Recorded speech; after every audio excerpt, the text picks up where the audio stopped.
Welcome everyone. Welcome to our June public meeting.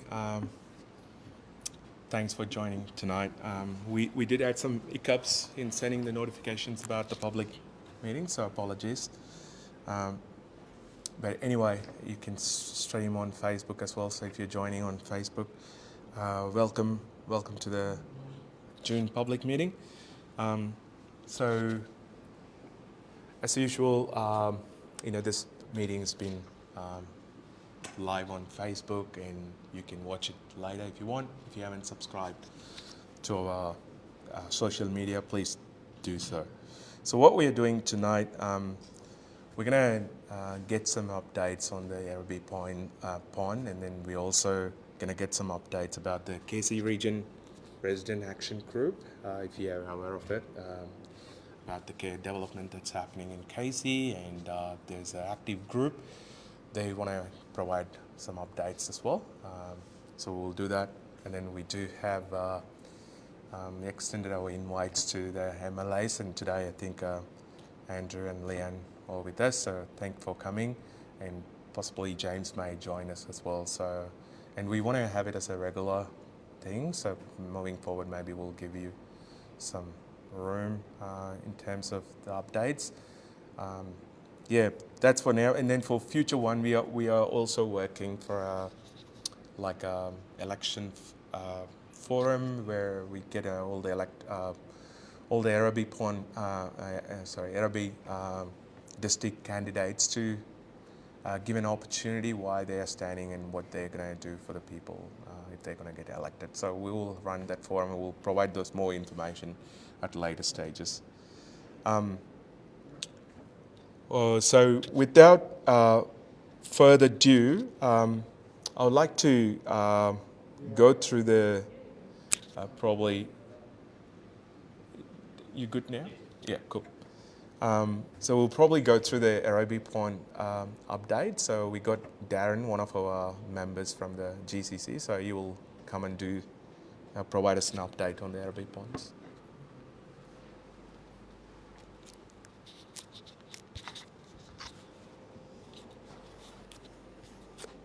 I think it's probably easier not to have like a full spreadsheet type thing of all of the stuff that's going on, just to save your PowerPoint presentations. I'm sure many of you are familiar with it. And some of you are familiar with this issue, and some of you maybe potentially not. But I will give you an update in regards to Yarrabee Ponds. So one of the things to keep in mind about Yarrabee Ponds is there's a number of issues. So it was probably about 7 years ago that I initially started on this particular project, and there's a number of issues that needed to be fixed at Yarrabee Ponds. Some of those issues have been rectified, and some of them are sort of still outstanding. So there's a number of problems. One of the main issues that we had was in regards to lighting around the outside of Yarrabee Ponds. So that was something that was addressed in the Yorsay on the back of a petition that the Friends of Yarrabee Pond logged in the Assembly. There was a lot of mention about people not feeling safe walking around Yarrabee Ponds, and unfortunately there have been some incidents in the past, but there were more incidents that happened at Yarrabee Ponds. And so subsequent from that, there's a number of conversations that we've had with the government in regards to lighting. One of the things that they agreed to do initially was to essentially, up near the Byzan Street playground, was to put some solar lighting in here. So there was a number of them, I think 4 or 5 or maybe more to begin with, and then lighting was all the way pretty much up into the wetlands here.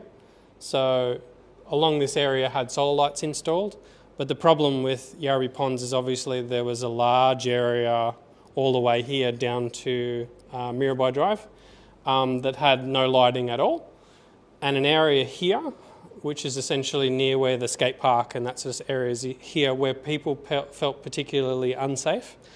And I can understand why that is. On the back of the Yorsay, the government had looked at lighting as being an issue, But one of the problems is that the lighting that they were going to initiate was only going to be sporadic. They were only going to put some lights in certain sections. And from my perspective, I didn't think that it addressed the core issues that people had, which was to look at the areas that they probably felt most unsafe. So some areas along here, they were going to put lighting along Mirabai Drive, but Mirabai Drive along here wasn't necessarily the darkest area along here. It was just more convenient because there already exists lights along here, so it's probably potentially maybe cheaper for them to put lights in along here.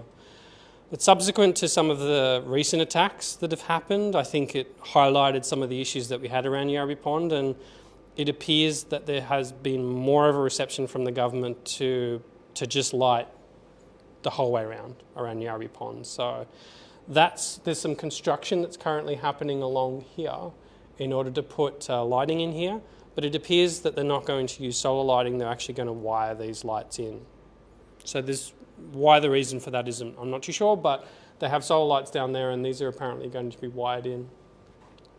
The other thing that I probably wanted to draw attention to is that there's an ongoing parking issue related to Yarrabee Pond that exists pretty much all the way along Wunderlich Street and all the way up to where the Nepalese restaurant is here.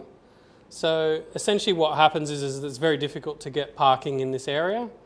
The President and I recently attended a meeting with TCCS, and unfortunately it was discovered that they were not going to put parking in this area here.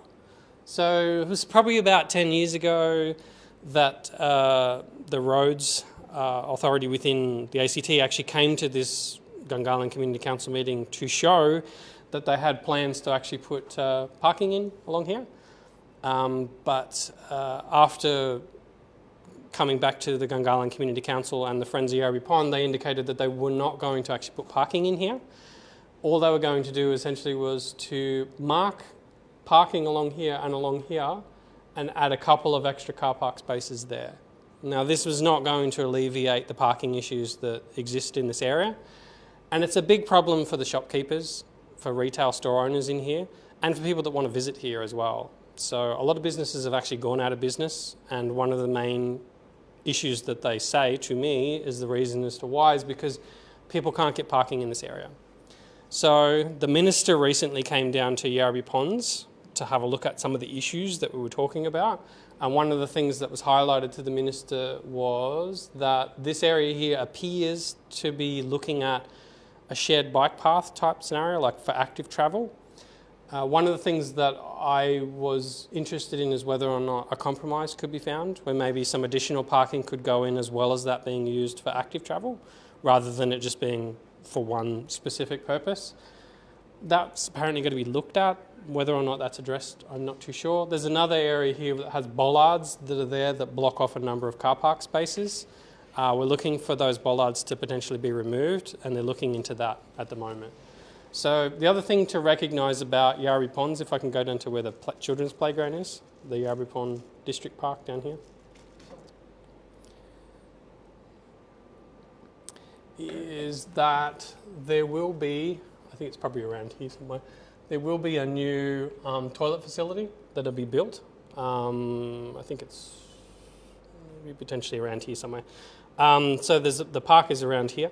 And there'll be a new, can you zoom in a little bit on the map?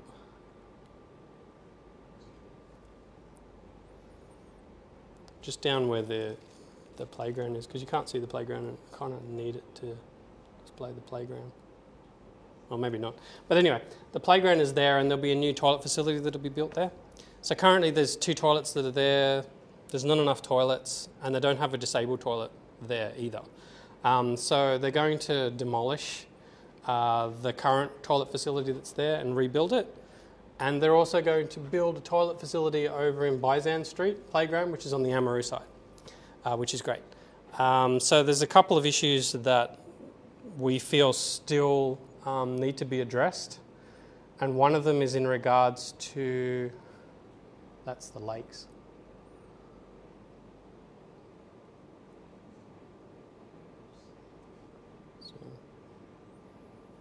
Yeah, that's it in there. So some of the issues that still remain are particularly in regards to making sure this lighting actually gets initiated, because that'd be great, and the parking issues resolved. But there's also a BMX track that's actually near the skate park, and that hasn't been really looked at for a while. And Rotary initially have got in contact with the government to put together a project that they've been working on for a long time. And unfortunately, they were unsuccessful in their bid for funding with the bike track there. And we think that probably at the moment, no one's really looking after that area. So it's a little bit dangerous because when it rains, it kind of washes away the area that's there. So we're hoping that even if the whole project isn't funded at this stage, that the government actually works with Rotary to at least provide them with some funding in order to further the planning works in order to get this started, because they've put a lot of effort behind it. I was pretty impressed with how much effort they put into the planning of it. They've had civil engineers and everything sort of go through it in order to sort of tick all the boxes really, to a point where I would say that as far as projects go, it's probably pretty well shovel ready. The Rotary in Gungahlin were also looking at private funding as well, so I don't think that they were fully expecting the government to sort of fund all of that. But at the moment, that area is utilised a lot, considerably, by a lot of kids that essentially ride around there. And I think it was a good project. So I've reached out to members of the government in order to potentially have a look at this project and see whether there's anything we can do in order to support Rotary and the good work that they do in the community. Rotary, I don't know whether you know this or not, but Rotary actually funded a lot of the heart devices that are on the light rail. So they do some pretty good work for the community, and it'd be nice to see if that project eventually got off the ground. The final thing that I probably would suggest is that there are some elements like the Rotary Rotunda that the Gungahlin Community Council joint funded with the ACT government. The interesting thing about the Rotunda was the Rotunda didn't have lighting in it, so it was often quite dark in that area as well. And the good news is, if you have a look, they've actually installed lighting in the Rotunda at the moment. And they did a really good job, and it looks really cool. So that's nice to see. It would be nice to see some areas of improvement, but I have to say at this stage, there are a fair bit of works in the pipeline for Yarrabee Pond. It'd be just nice to see. I think it was $3.7 million, something like that. Sort of. Yeah, I think there's about $3.7 million that's been allocated in the budget towards improving Yarrabee Ponds, which I think is really good. The other thing too is that the bridges need to be replaced as well. And unfortunately that's been delayed because the bridges need to be put out to tender and that sort of stuff, but there hasn't been a lot of traction on that. But there has been people that have actually had to go to hospital, essentially, because they've injured themselves on the bridges, so we'd like to see the bridges resurfaced at some stage. And I think that just about covers most of what's going on at Yarrabee Ponds. I'm not able to really put slides up on the work that's planned, but there is a number of bits and pieces that need to be done. And there's another area that I need to mention. I don't know whether you're aware of it, but there's a swamp at Yarrabee Pond that has had some pretty major drainage issues. And we've been asking the government to have a look at that. The minister's actually personally been down and have a look at it. And we've recently had some people from the ACT government come down, and I think they're starting some mitigation works to try and fix the issue. Whether or not it fixes it, we're not too sure, but the reason why Yarrabee Ponds has such a major problem in that area is when the towers were built across the road, one of the things that wasn't considered, that we talk about a lot in regards to the concrete and the heat island effect that happens in regards to a lot of concrete being put in. But something that's not mentioned a lot is that the rain that actually collates in those areas that used to be dirt, essentially where the water used to fall into, it essentially goes into the stormwater system, and essentially it's all piped into one area within Yarrabee Pond, and that's what's causing the problem. So the towers are approved across the road without really looking at the water issue that would be caused by the towers being there, and there's a lot of rubbish that actually gets swamped in there as well into that swamp. So it'd be good to see that rectified. Some works are in the pipeline, but we'll see how that goes. Does anybody have any questions? Yeah. You mentioned that the current Thanks. You mentioned that the current toilet block would be demolished for the new one to be built. Do we have any timelines between, like how long we're going to be without facilities in between? Yeah, that's actually a good question. And I think that normally there was a suggestion about the fact that when that toilet's out of commission, some portable toilets will have to be installed. I thought that might have been It's the a case. good question though, because if you don't have them, it can be difficult. But in order to really have a larger number of toilets put in there, I've actually seen the plans themselves and they do look good. Yeah. So the facility itself, to have, instead of 2 pretty ordinary toilets, they're going to put in 5 or I think about 5, I think it is, and one of them is going to be for somebody with disabilities. Yeah. And currently that doesn't exist, which is strange because they've got a disability swing that's at the playground there, but no disability toilet. And I would have thought that, as far as priorities go, that maybe the toilet might have been, but that's okay. And now we have both. And one of the things that I was really interested in is because we have 3-phase power down at that rotunda, having the lighting there I think is a really good idea. One of the things that I asked for initially was like a lighting bar or something like that to be sort of installed there so it could be fully utilised for some of the events and things they have down there, because they do sometimes organise to have people play down there. And there was I think it was Belconnen Arts had a lot of things they organised to have down there. And one of the things that I like about that is it does sort of promote a sense of community, something that you don't have a lot of in Gungahlin. And I think that having a facility like the Rotunda was something that sort of helps with that.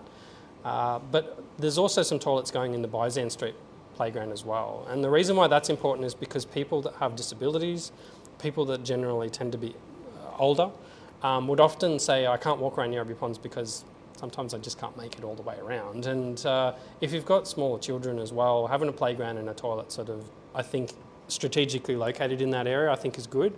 The shopkeepers actually wanted a toilet there as well, but I sort of said, I don't know whether or not that's achievable. We can't just have toilets everywhere. Yep. But having them in those strategic places means that they're kind of within reach to people. The thing that I think is probably still missing from Yarrabee Pond is a question of maintenance. A lot of the times just simple things like mowing and getting rid of like dead trees and things like that is a bit of a problem. There's also been an issue with vandalism down there where some trees have actually been purposely, I guess I can't say poisoned, but mysteriously died. So there's an issue there in regards to that. But I'd also say that a lot of trees are planted around Yarrabee Ponds without any rhyme or reason. Like there's one area that's near Yarrabee Ponds that's, can you blow that out a little bit?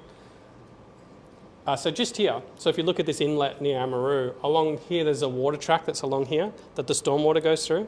There's a whole bunch of gum trees essentially that were planted right in the centre of there. And during storms and things like that, massive trees have like fallen over in a large number. And so essentially, rather than think about the strategic location of where they're planting trees, essentially what they did was they cut up the old trees and then they planted trees in exactly the same spot, which doesn't make a whole lot of sense. And so around Yarrabee Ponds too, particularly around the Amaroo side, if you walk around here, and I challenge anybody to do this, so just have a wander around here, have a look at how many dead trees there are around Yarrabee Ponds. And so one of the things that I often look at, is it King Knight Park in Belconnen? Is that what it's called? John Knight Park there. If you have a look there, they don't just plant trees anywhere and everywhere in that area. They have they have a plan. When you walk around there, they've got different types of trees. It's not just a matter of, although I love trees, it's also that you need to plant them in areas where they're going to survive. And I would say along here, there's a few MLAs that are here that essentially were involved in the planting of native grasses along here. And the problem was when they put in the floating wetlands, they actually came in and bulldozed a whole bunch of areas that we actually went in and planted those plantings in there. So one of the things that I spoke to Gingerra Catchment Group about as well is that the coordination between government departments, sometimes they've got to think about sometimes where they're locating things so they don't destroy something that we've already gone in and sort of created. So I'd like to see some more things that are going on there. As far as water quality is concerned, I've always had an issue in regards to the fact that Yarrabee Ponds, unlike the other ponds, is not tested for bacteria and things. So water testing is really complicated. So if you have a look on the ACT government's website on TCCS and have a look at water quality, you'll find notifications for water bodies like this throughout Canberra that will consistently give you notifications as to whether they're safe or not safe. And two of the criteria that they use is primary sort of exposure, and primary exposure means that you're swimming in the water. Now, Yarrabee Ponds is too shallow to swim in, but it has got secondary exposure, which is people that use watercraft like canoes and things like that on Yarrabee Ponds. Now, the problem is that if you get a canoe and you go on Lake Tuggeranong or in Belconnen, you can look at the TCCS website to tell you whether or not there's bacteria, whether or not that water is safe to be on.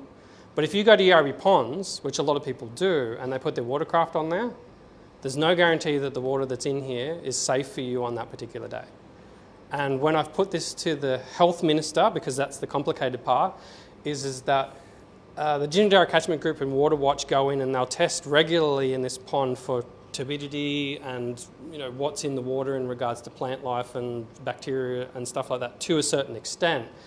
But the testing that's been done for the harmful bacteria that could potentially really hurt you is done by the health department. So different organisation, and that reporting comes together to create the TCCS website. And we don't have that testing at Yarrabee Pond, and there's no reason as to why that testing is not conducted. Mm-hmm. And when people constantly tell me, they say, hey, friends of Yarrabee Pond, I've got a canoe, I'd like to go to Yarrabee Ponds, is it safe to use? I can't tell them definitively one way or another. I cannot send them to that website and say that it's safe, and I can't tell whether or not people have gotten sick by sort of motoring around on Yarrabee Ponds on watercraft. And the other thing I'll say is there's no notification to the general public that that's the case. Yeah. So there are some signs around Yarrabee Pond that essentially says, don't let your dog kind of drink there, or we've got algae sometimes. But there's nothing to suggest that this pond is not tested. So if the government decides that they're not going to test this pond, that's fine, but they need to inform the public that they do so at their own risk and that this isn't tested. Now, that currently isn't communicated to the general public, and we'd like to see that fixed. Anybody else? Got another one, yeah. So we're getting the lighting and there's some facilities upgrades there. Mm-hmm. And then apart from the water testing and reporting, water quality testing and reporting, yep, are there any other wish list items for Friends of Yarrabee Ponds? Well, as I mentioned before, the bridges are a big one. They need to be refurbished. The other thing that I suggested in the children's playground, apart from just lighting and some of the facilities upgrades, is a security camera. Mm-hmm. I used to work close to Glebe Park, and one thing I can tell you about Glebe Park is it's got some really advanced camera systems that are there that essentially, move around and monitor people and things like that. And the reason why was because obviously there was a lot of incidents that happened in Glebe Park in the city. I've seen a lot of these types of camera systems used in areas. The government seems to be completely all over the place when they want to put cameras on the road when they can get revenue from them. And when it comes to an issue of public safety, they don't seem to be very keen on putting them in areas so that they can monitor them. So from my perspective, I've got nothing wrong with the cameras that are on the road for safety, but one of the issues that happened at Yarrabee Pond was the police asked for video evidence, yep, in relation to incidents. Now, when I talk to them, I'm like, where are you going to get like dash cam footage, yep, from Yarrabee Pond? And these incidents are pretty serious, and essentially what I'd like to see, at the least, because you can't have cameras everywhere, and there's a lot of people that would say to me, I don't want cameras at Yarrabee Pond to be sort of monitored and things like that, and that's fine too. So one of the things that concessions that I sort of came about is that we probably should be looking at a camera at least where the children's playground is. Because from my perspective, there has been incidents in the past that have happened in that area, and lighting and a camera system would probably go some way in order to make that area safer.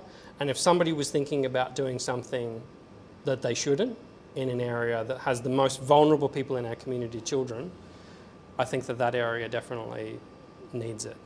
I'm as passionate about that as I am about the fencing issue that happened on Gungahlin Place there, so where the buses come along Gungahlin Place. Yep. That children's playground there, the government was not going to build a fence next to the children's playground because they said the buses were only going to do 40 kilometres an hour. Now for me, when I look at that, I'm saying these are the most vulnerable people, and to have them in harm's way is not acceptable. Luckily the government saw sense there, and I'd like to see something done with the children's playground to at least have a camera system there, so that if there's any incidents and things like that, we can track down and have something to go off in order to do that. Any questions? All good? Thanks. And I'll open that door again because it's really hot in here. Yeah.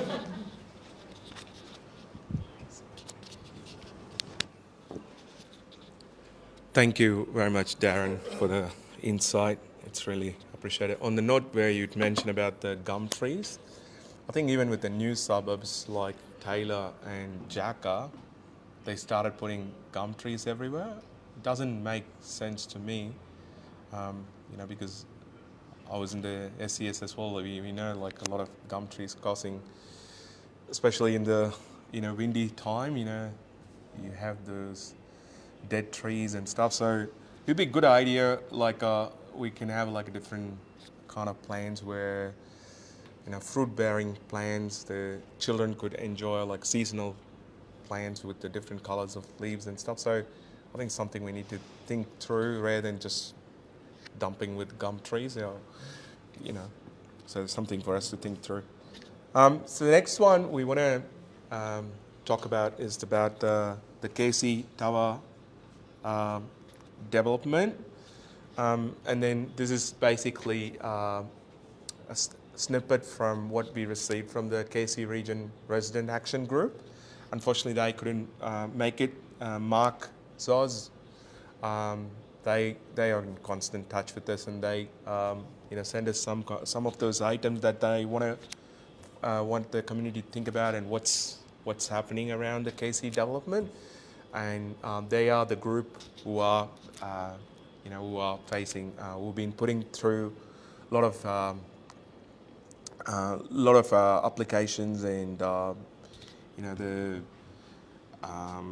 and raising the voice against those KC Tower development. If you've been following it recently, so one of the things, just for a background, I think this DA has come through for this is the third time.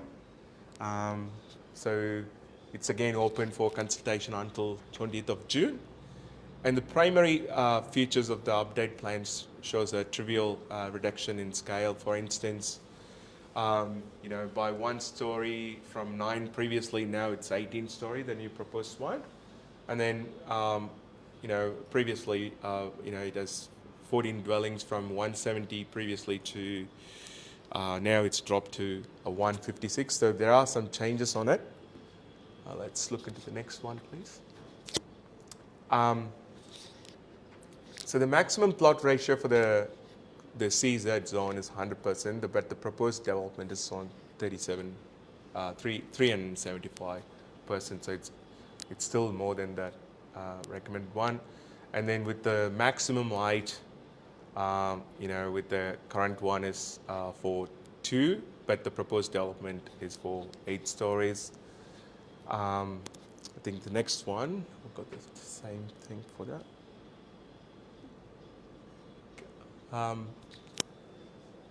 So originally this zone was planned to provide commercial development and community amenity, but this development is basically increasing the local population and with the limited community, the commercial option, I think this is most of the case in Gungahlin Town Centre as well, where those mixed residential development mostly end up with more population rate compared to the ratio of the commercial element. The commercial element is always a missing piece in this puzzle. And the local roads and traffic and infrastructure, as you all know, that if you drive past Osborne Drive, especially in the peak hours, it's already congested as we speak.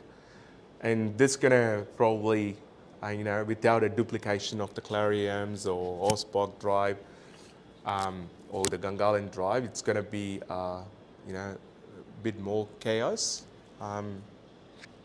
I think with the meetings that we had with the TCCS as well, we've been told there's no plan to duplicate those roads. So I'm not sure, I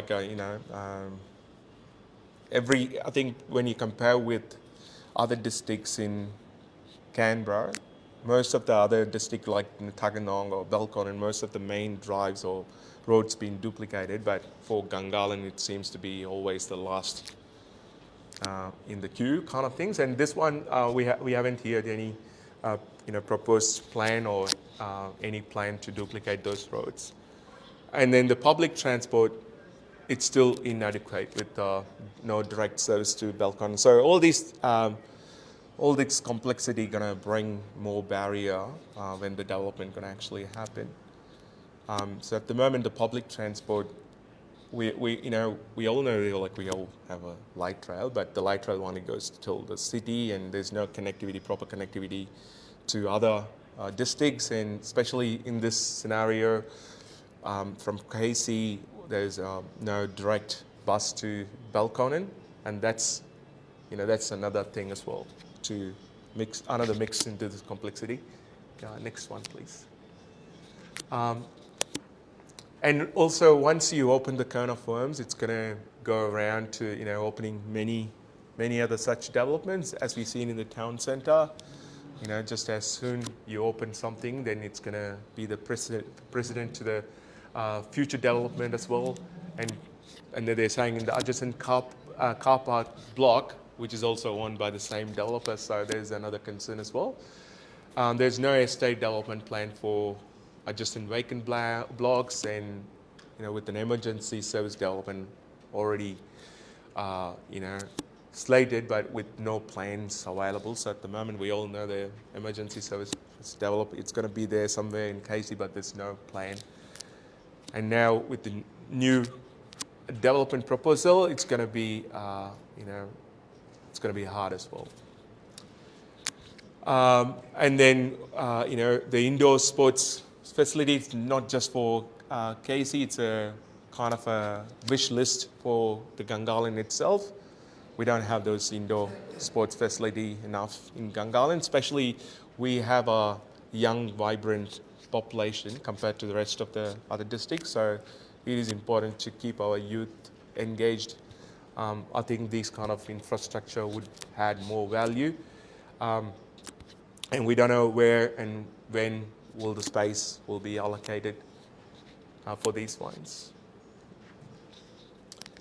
And then they also, they had mentioned about this tower will not ease the affordable housing challenges as well, most likely out of reach of those in the most needed. So that's another good point. The development's not keeping with the KC concept plan, which required the preservation of the natural vistas to the hills and bushland to the north and west. So it's not sticking with those the concept plan as well. So, and the other one, the scale of proposed development belongs to closer to the town centre and transport corridor. As you all know, there is not much public transport around it, so which means there's more traffic as well. And especially Jacka and Taylor. Taylor is still in terms of construction still happening in Taylor, and with the Jacka coming up, it's going to be interesting to find out what's going to go with the Horse Park Drive and the Mirabi Drive as well, and then the Clariams, and it's all connecting point. So it's going to be a big chaos, considering we don't have enough public transport, bus services to other districts, and also the road's not going to be duplicated for, I don't know, for whatever reason it is. Next one, please.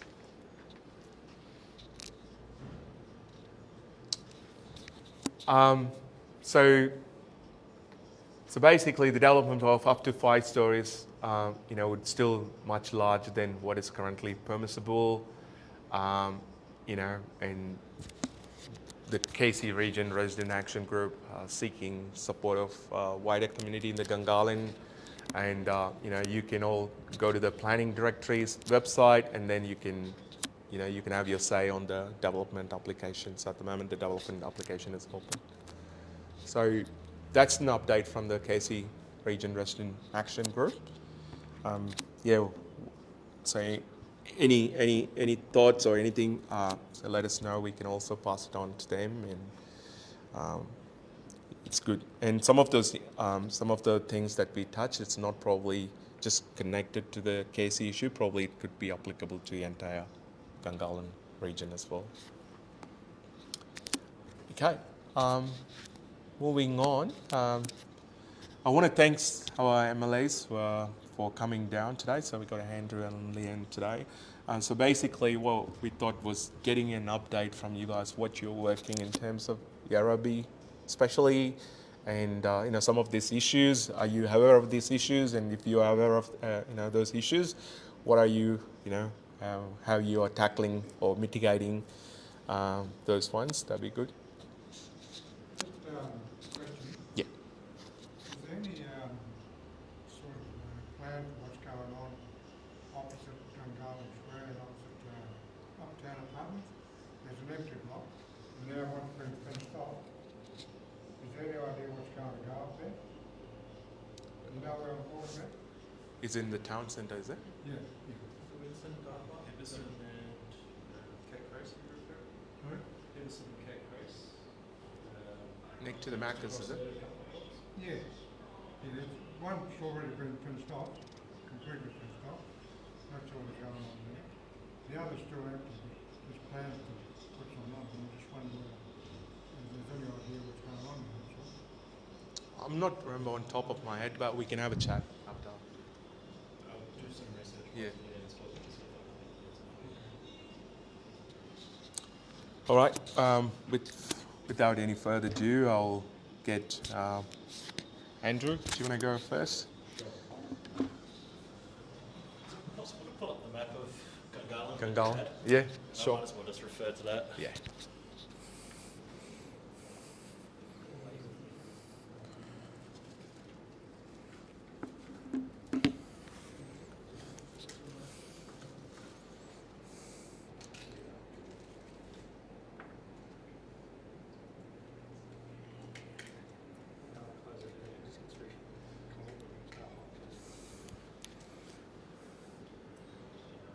Sorry, I didn't realise we had this before, otherwise I would have used it, but there's a laser pointer. Oh, awesome. Push the centre button. Thank you, Andrew Braddock, Greens member for Yarrabee. I'll try to answer some of the questions and issues that have already been raised as I sort of go through and provide my update, so I thought here was a chance. So as Darren was alluding to, there was 3.2 million allocated in the last budget in terms of works around Yarrabee Pond. That has included some lighting improvement, which is something I've been particularly keen to see, and I totally take Darren's argument in terms of a security camera in the playground area is a very good idea and something I support. But I've also been pushing quite strongly in terms of lighting is a far more cost-effective approach in the broad to create an environment where people feel safe, confident to be able to walk, ride, scoot their way around Yarrabee Pond at all hours of the day, and that's something, hence why I've been particularly pushing it. And so, hence why we've seen the various upgrades to lighting. That's also recently included lighting at the skate park. And so that facility can now be used for extended hours during particularly the winter months. People no longer have to go home at 5 o'clock in the afternoon, which is really good. Totally acknowledging in terms of there's further work to do in terms of refurbishing the skate park. Some of the surfaces are now getting a little bit rough because it's been there since about the early 90s. And also we are looking at what we can do to be able to help Rotary and the Friends of Yarrabee Pond in terms of the BMX BMX track.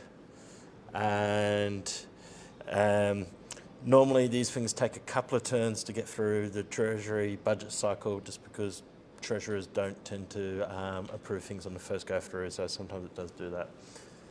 And other things I've been particularly working on but have not yet had success yet, but just I'll keep on pushing on them, is in terms of this area here in the Gungahlin Town Centre East. My key focus coming in is I did not want to see this turn into a dormitory suburb just full of very large high-rise apartment complexes with very limited retail offerings just on the ground floor, because that doesn't generate the economic activity or the social activity that would be benefiting of a community that is going past 90,000 people, heading towards 120,000 in the future. So there is now currently a piece of work about a precinct development plan still underway on that work, and that's still taking a lot of effort on my part to try and ensure that we do have further economic opportunities within the Gungahlin Town Centre. What I've also been looking at, is it possible just as, I won't bother. In terms of Casey, I totally agree with what the Community Resident Action Group is in terms of their advocacy They've already reduced the developer going from 11 stories, I think went down through 9, now at 8. That is the power of people putting in submissions into the process of the independent statutory authority that's responsible for planning. And so we're seeing that, and I encourage advocacy to keep on working on that aspect. I've also been looking at the 2 blocks that are adjacent to that development, which are currently slated on the indicative land release program in terms of residential. I've been wanting to see those blocks particularly utilised for community benefit. There's been some ideas in terms of whether it might be emergency services stations, sports and recreation use, health use as well. Hopefully we'll have an announcement on that very shortly, and we'll be able to see some really good outcomes for the community for that. I'm sorry, I just can't go into further details right now. What else do I have to cover?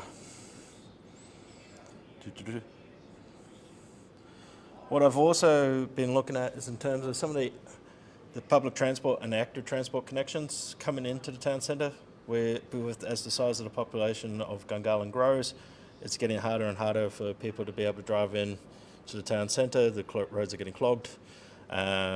People aren't be able to move around the district as much as they would like in that regard, particularly around the town centre.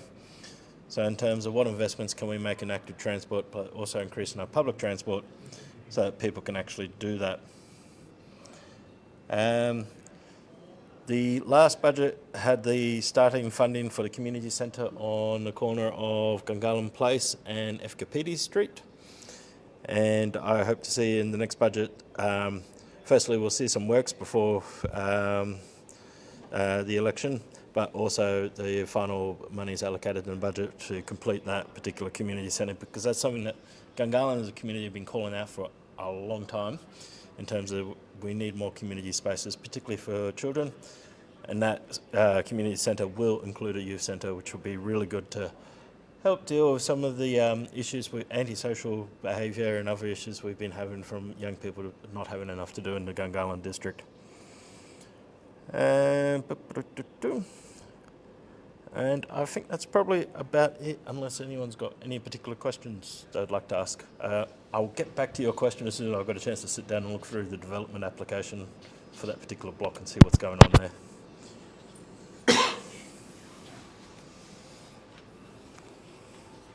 Thanks. David Pollard, independent for Canberra candidate. You mentioned that it's the people power have been responding to the development applications in Casey that have forced a developer to come down from 11 to 9 to 8. Yep. Is there any reason why developers think that they can get away with applying for 11 and 9 and 8 when it's currently zoned for 2 stories? Yep. Unfortunately, developers being motivated by the profit incentive, they will put in an ambit claim in the hope that it might get approved, or it might not generate a community response of any form, and there may be a chance they might actually get the additional stories through. So you do see examples where developers are sort of gaming the system like that, unfortunately. And then they go, oh, okay, there's community response. We might knock it down a little bit and see if they'll agree to that. We've gone from 11 to 9. We've made huge sacrifices. Whereas I think, as you saw up there, the Casey Resident Action Group have quite recently, I would say, said, look, we'll agree to probably about 5 stories. That's in nature with what you see in other group centres, like for example in the Amaroo Centre, and what you've also seen approved also in Taylor.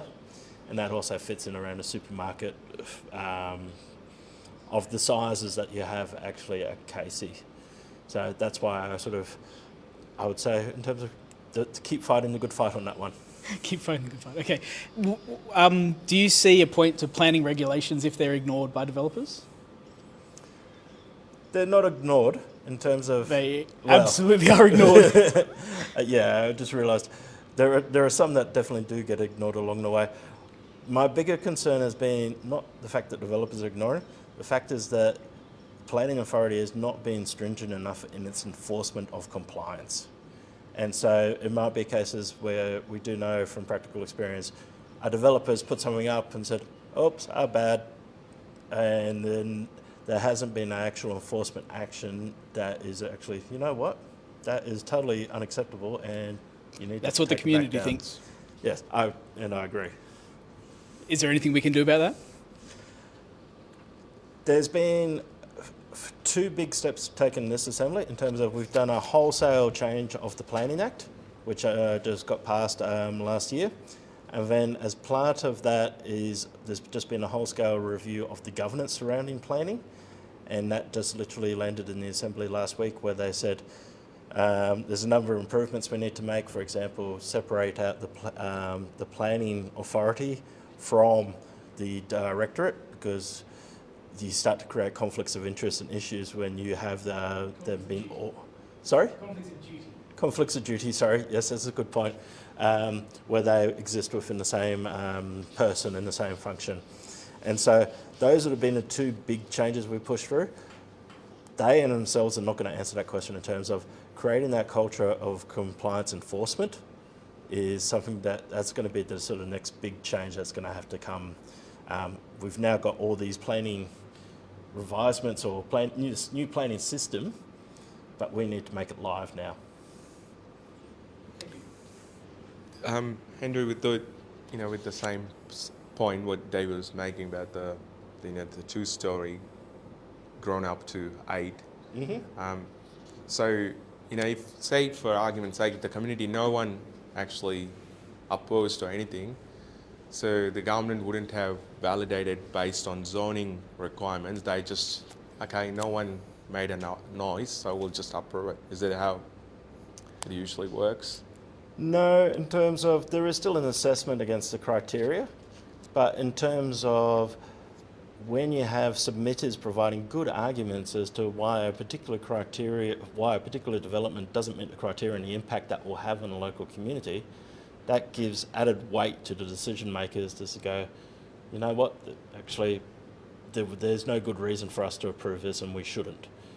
If there is no one putting in that point of view of what the community is and what it's concerned about, it leaves the planning authority just, let's just say, based on whatever the information they got in front of us, in front of them, in terms of we have our designs, we know it doesn't meet the criteria, is that significant or not?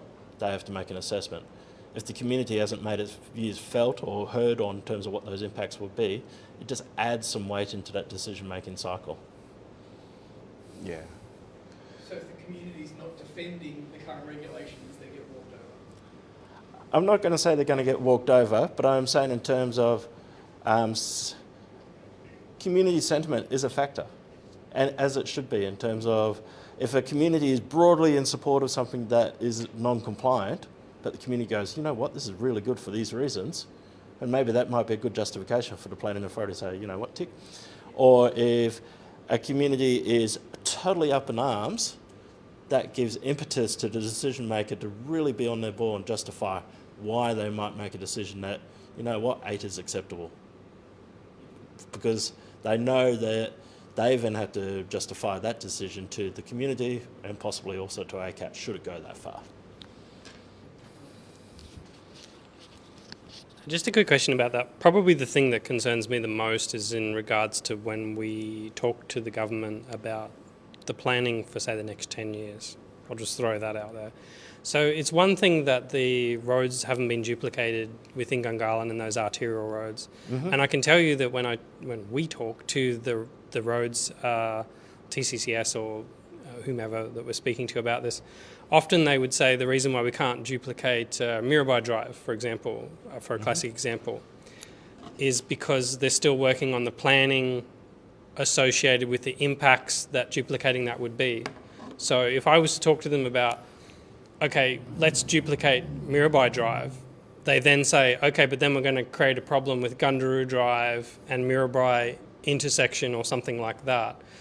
So essentially the way that they think about something is that we're not going to put Mirabai Drive duplication in place because it's only going to create a problem further down the road.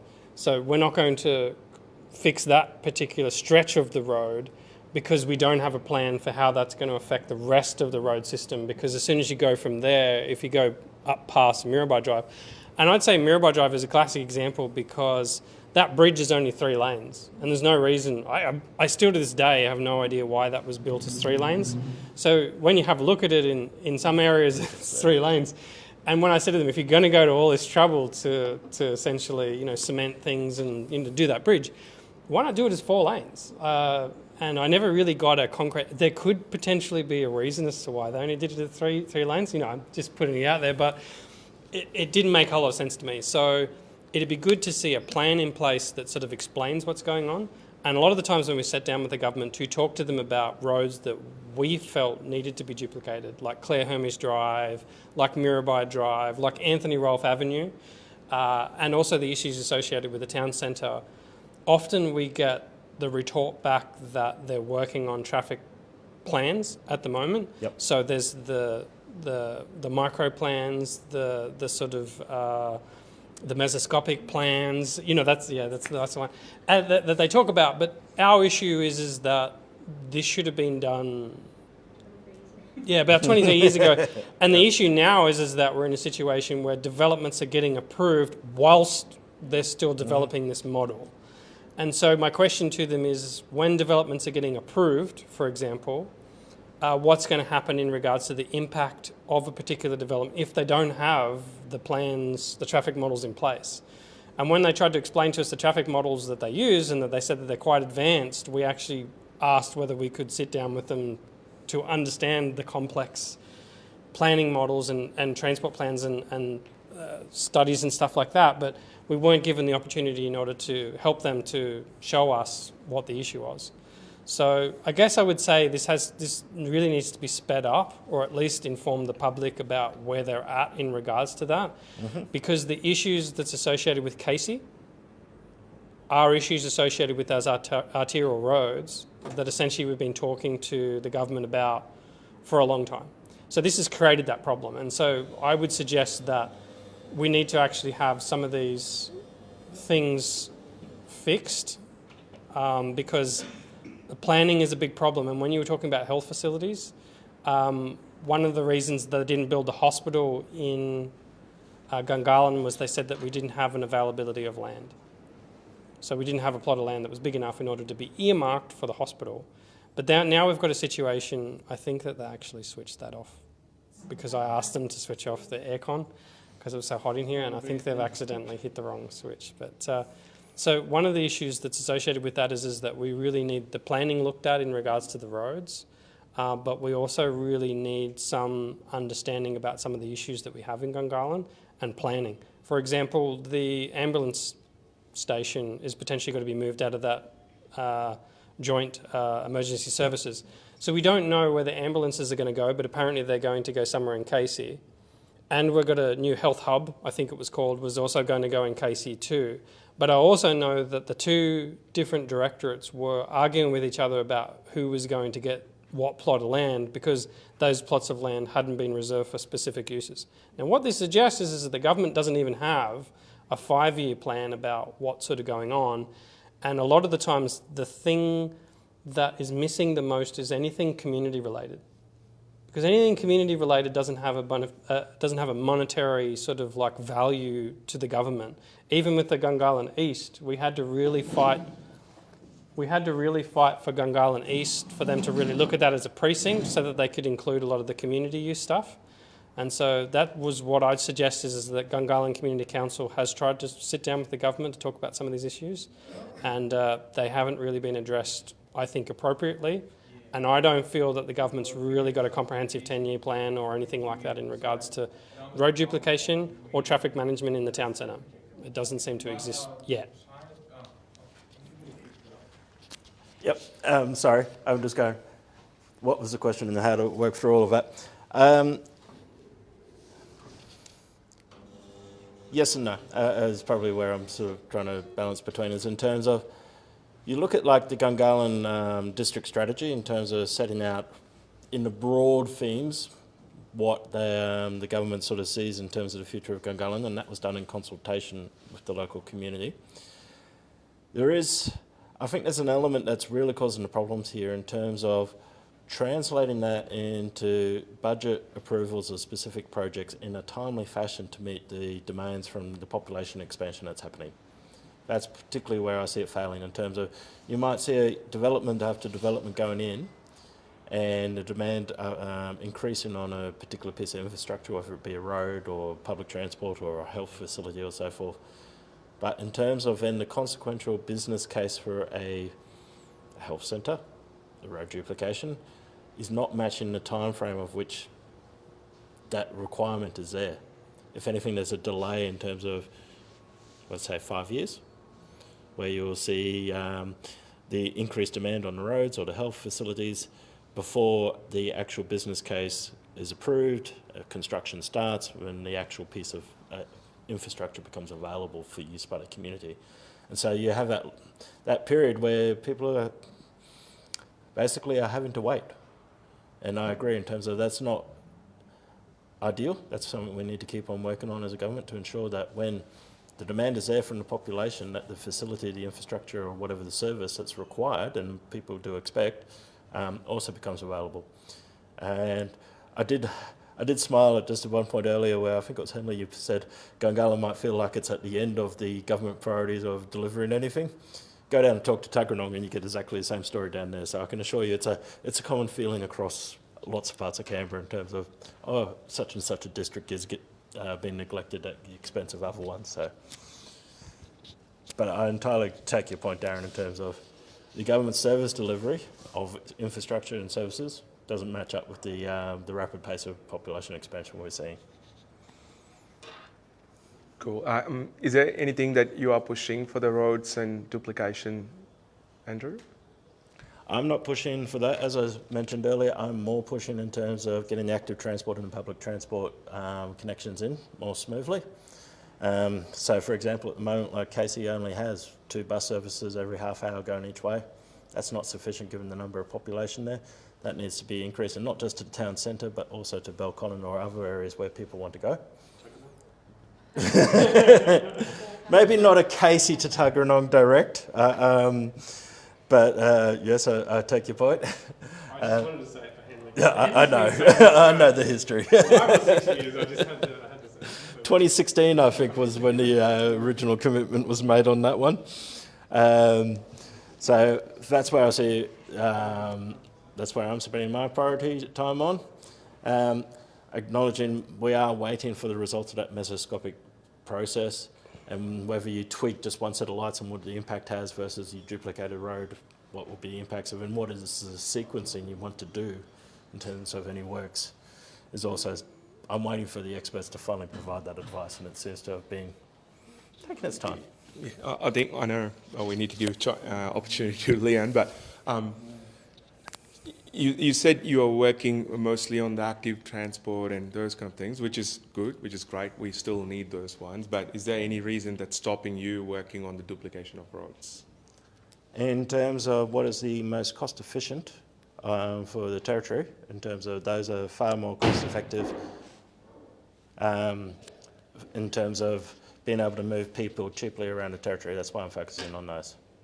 Okay, so even as a wish list from the Gungahlin Community Council saying, look, Andrew, this has been for a long time, would you able to work on those? I'm willing to work on it. I'm just saying where my priority of focus and my effort has been. All right, cool. All right, thanks, Andrew. Thanks for your time. No worries. Appreciate that. Thank you. Oh, to you, Lee. My turn? Thanks, Okay, yeah. great. Well, where would you like me to start? I think there's so much I could say as a response to what Andrew has just mentioned. My frustration lies in the fact that everybody knew how big Gungahlin would be when it was being developed, and to think that we are still having this conversation. The Labor government have been in power for 23 years here, and to understand that I have to get onto Mirabai Drive every single morning and still have to hear about mesoscopic studies and understand that, you know, there's impacts down the road, I find incredibly frustrating, and I know many people in my electorate do. So I believe it's a lack of planning for Gungahlin as a whole, and just this idea that we are at the end of the road. And I know Tuggeranong does have complaints, but they've got 4 lanes nearly everywhere you go on those main roads, and so that was considered before all of the houses were built. So I am incredibly frustrated, and I wonder if we had a minister out here in our electorate that did have to leave and turn onto Mirabai Drive at 7:45 or 7:30 or 8 a.m, whatever time you leave every morning, there might be a little more action. And that's what I would like to see. And it's certainly something when we talk to the Casey Residents Group, and I know it was discussed in the Assembly, that if there are these multi-storey developments going up, there must be considerate planning from the government at the same time. Sure, the developer goes and does their thing through the process. I don't understand it. I've got my head knee deep in health at the moment, so I can get some planning advice if you need from me. But the developments will go up, and the government must respond and has a responsibility to understand that we're growing. We knew how big Gungahlin was going to get. So why haven't they taken action? And why are they continuing not to take action?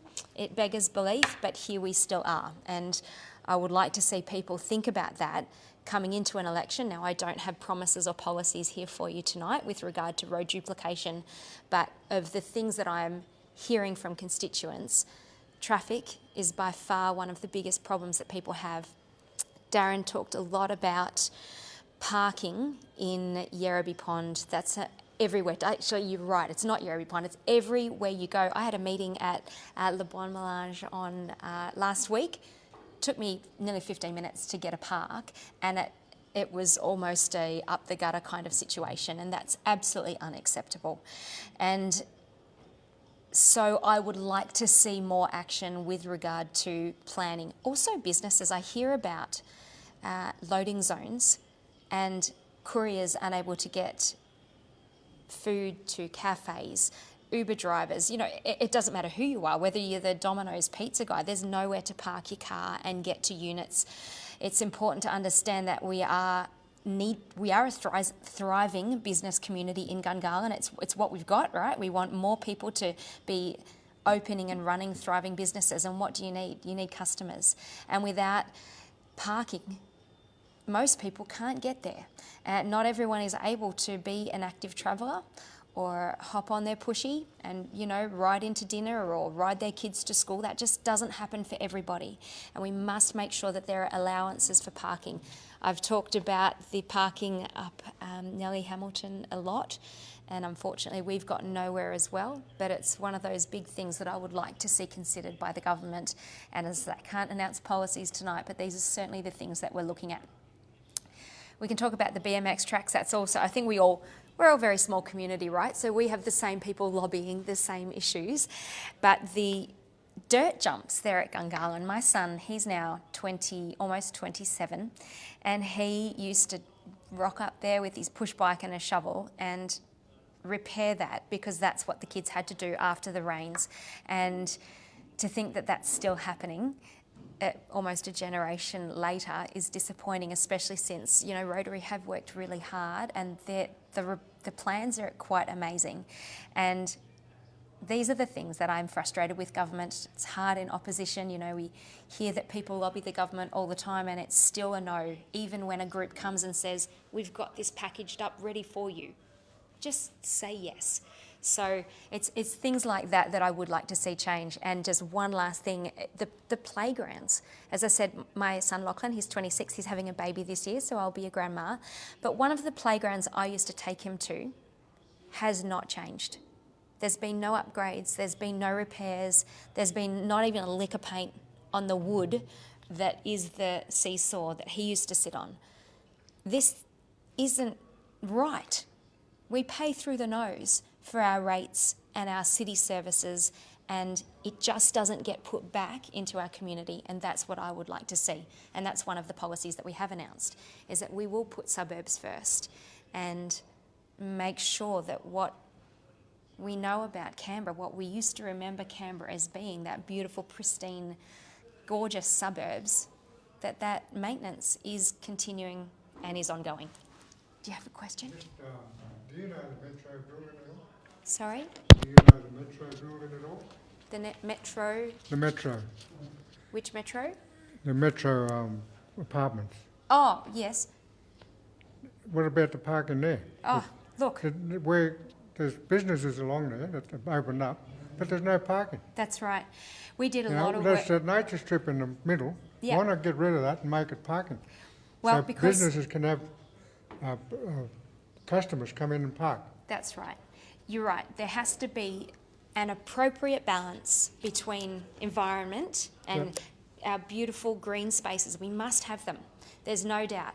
But if you don't have parking, businesses don't thrive. We did a lot of work with the Gribble Street businesses up opposite Siren Bar, so where the towers are. There's a few businesses down the bottom there, and one opened, and he said, it was a month after he opened, he contacted my office, and he said, if things don't change, I will be closed in 3 months. Because there was nowhere for people to park, and he was providing a great service for our town centre. And so it's things like that that I would like to see improved, and I believe it has to go back to that original lack of planning from the government and lack of care. As I say, if there was a minister having to pop into that, the fresh food market up there or the chicken shop, and they couldn't get a park, I bet you something had been they done. approved this building with apartments and all that. That's right. And But- business on the bottom, but they haven't thought about having people That's right. access to parking so that customers can park somewhere. Yeah. And that's terrible. It is terrible because as I say, not everybody can be on a bus or on their push bike because we have an ageing population as well. We've got a lot of young people, but it's not easy for everybody to be catching a bus and walking with their That's right. groceries and then walking home. It is difficult, so we must make sure there are provisions for people that want to drive to the businesses so that we have that thriving business community. You know, business in the ACT employs over 60% of Canberrans. So people say all the time we're a public service town, and that may be true. We do have federal public service in ACT, but we have a thriving business community that must have the support of government, and I don't believe it does at the moment. Well, I'd like to see something done where I'm talking about, but anyway, Metro. whether that happens or not, I don't know. All right, thank you. Any other questions, anybody? So it's a good point you make about the small businesses and parking. I'm pretty sure that same issue exists over in the towers as well. Everywhere. There were some issues in regards to the mixed use Yes. and the buildings down the bottom that they were talking about, that customers couldn't get parking as well. And the same issue happens down at Yarry Ponds. Establishment as well. Yeah. So Establishment. there's a lot of issues also in regards to mixed use and the provision of parking in the planning legislation. I guess my question would be, how would the Liberals approach planning in the future in regards to some of these mixed use developments? Is there any impetus from the Liberals in regards to that at all? There's certainly impetus from us to look with a business lens, I suppose, when we come to planning. Now, it is difficult, as we've discussed in Gungahlin, that it's done. The deal is done. So we would have to be very creative with what we do to make sure there is more parking. However,